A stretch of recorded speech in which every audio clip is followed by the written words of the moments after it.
my channel, and yes, for today's video, well first, it's Freaky Friday, so that means I'm going to do a freaky video, not that kind of freaky, like scary freaky, just for you freaky people out there. Anyways, so for today's video, I have decided that I want to do something different, because I do urban legends, like I've talked about like Bloody Mary, I've talked about the Slender Man, the Jersey Devil, like Blue Baby, Black Eyed Kids. I've talked about like urban legends on this channel before. And I want to kind of take that a little bit further, so not just like urban legends of like people-y things, but I want to do like places too. So for today's video, I decided to do it on Pennhurst Asylum. If you've never heard of it, you're about to hear about it. It's actually pretty interesting. Just an FYI, it is a haunted attraction today, so it is really interesting. Just before I get into it, just let me know in the comments down below, like after seeing this video, if you guys want me to do more creepy places along with the urban legends, like just let me know what you think. But yeah, so without further ado, let's get into the video. Alright, so Pennhurst Asylum, let's just get right into it. Pennhurst Asylum, it was opened November of 1908. It was funded as a school and a hospital. It was located in Pennsylvania, just an FYI. Located in Pennsylvania, on like the grounds of Pennhurst Asylum, they had their own like movie theater, barber shop, like power plant, electric, which kind of goes with power plant. They grew their own food, like their own produce. Like they were like their own little society away from the rest of society, which is the way like people wanted it because it was an asylum. Now, of course, because it was the year like 1908, this was a time period where when it came to like, physical and mental disabilities, like it was a time where it was still fairly new, so they didn't know how to treat it.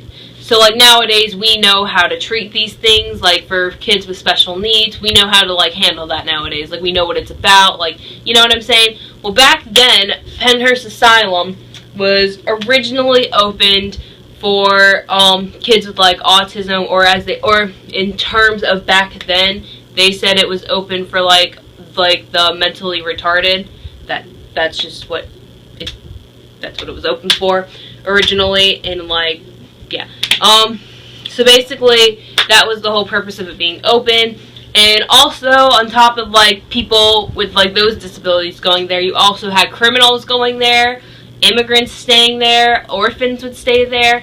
And granted, like it did seem like a good place at first, but one thing they always said about Pennhurst, like once you went in, you were not getting out.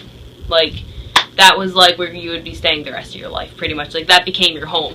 Like Pennhurst had its own cemetery, they had the crematory, they had their own like basketball court, like they had everything pretty much. But yeah, like you weren't leaving there, so it kind of became home, or whatever you could call a home. And there was like a lot of issues with Pennhurst Asylum. For instance, they were very understaffed, so it wasn't even like you didn't have enough doctors. There was a lot of abuse. That is one big thing. There was a lot of abuse. People were killed in there. They did horrible things to the patients. Some of the patients did horrible things to the doctors. There was rape and murder. It was very horrible. Neglect and some things that people would do. Over 10,000 patients went to this place. And some things they said that they did there is, for instance, if a patient bit a doctor, the first time it was like a warning, like, hey, don't do that again, type of thing, you know? The second time they did that, they literally had a chair. They ripped out all of their teeth. That way they couldn't bite someone again. It was crazy. And there's more. That was definitely a little far-fetched, but there's more that they actually did.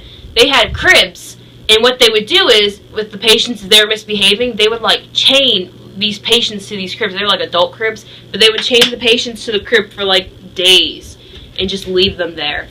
And like also, not to mention, if a patient was bad, they would like put them in solitary, which if you don't know what solitary confinement is, it's like isolation.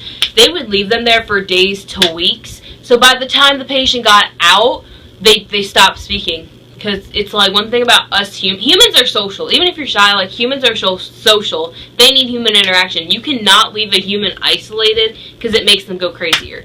And like they did so many messed up things. It was so filthy. Like because there wasn't enough doctors, like, patients would do, like, rambunctious things to get the doctor's attention. Like, some of them would, like, splatter, like, their own fecal matter onto their faces and smear it. It was disgusting. They would do, like, disgusting, horrible things, like, to get the doctor's, like, attention, because they were neglected horribly. But, like, me, like, I can't even imagine. It was horrible. And then, they were sued at one point, I want to say 1967, I could be wrong, I know the 1960s though, someone tried to sue them. Like, very few people actually got the help they needed, but by the year 1987, they shut down Pennhurst Asylum because, like, newspapers were exposing this place, and it was just too much, and they're like, you know what, we gotta shut it down, which was good, because in a way, Pennhurst helped to bring light to people with, like, physical and mental disabilities. Like, it brought light, like, this isn't the way to go about it. However, while Pennhurst may have shut down in 1987, there's still some people, when I said earlier, like, once you went there, like, you never left, some people still have not left, and I don't mean living people.